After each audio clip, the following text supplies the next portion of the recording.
A second note on Caligula by Albert Camus.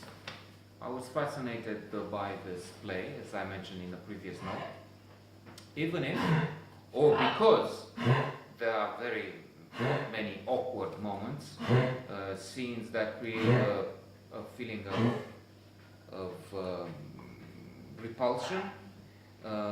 It's difficult to know, and it's a challenge to see if it's the main character, Caligula, that we know he was such a despicable monster, actually, but Suetonius called him a monster.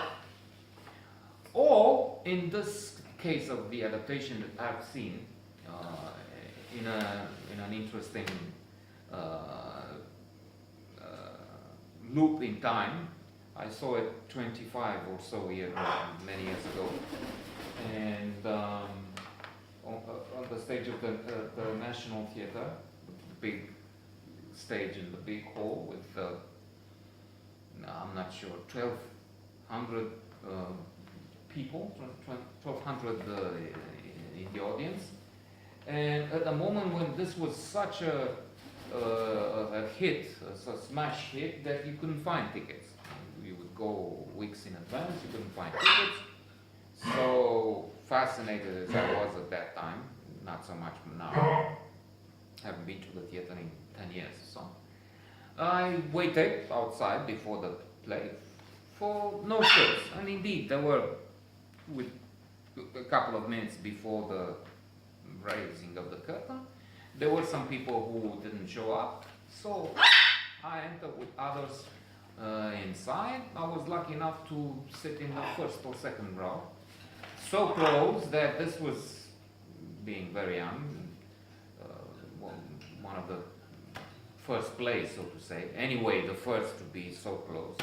I could see the spit coming out of the mouth of the actors over the others, and then also in these first rows. So I don't know if I had to wipe it off, but it was interesting. Alas, the acting to me was strange, weird, and uncomfortable, so to say, even then. And seeing again the same play, the same casting of, well, it's a recording of 20 years ago or so.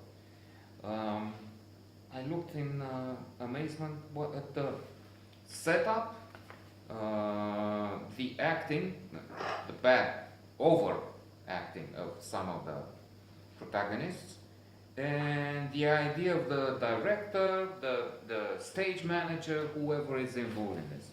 For instance, one example, the Romans, citizens of the great empire, the great capital of the world at that time, had on their head, not something like this, but what looked like, if it wasn't really, swimming caps. So, and I'm 90% sure that is what it was. The swimming caps painted in something like a silver color or gray color. Well, it might have to do with the fact that they didn't have so much money. I mean, these were the means, so they had to invent and be creative with little money. But I hated the idea, to be honest. Maybe I'm old-fashioned. Maybe this is just a new adaptation. It's modern and it's brilliant. Who knows? One would say that it worked, and if so many others opted for this, as I said, huge success, it's very likely that I'm wrong. As I said, people queued. There were thousands and thousands of people who wanted to see this show desperately. That must mean something. Then the painting.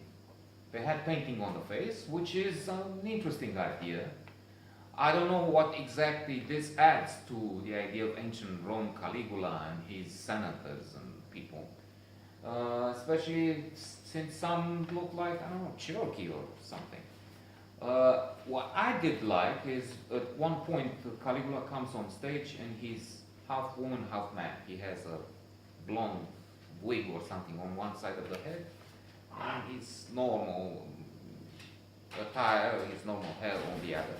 And he's a woman here and a man on the side of the face. And he's acting the man, and he's acting what they would call at that time, people were backward looking, and that was frowned upon.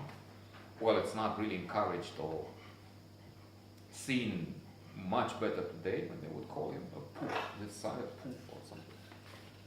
And it's otherwise the place is fascinating, and I would be very curious to see it in a different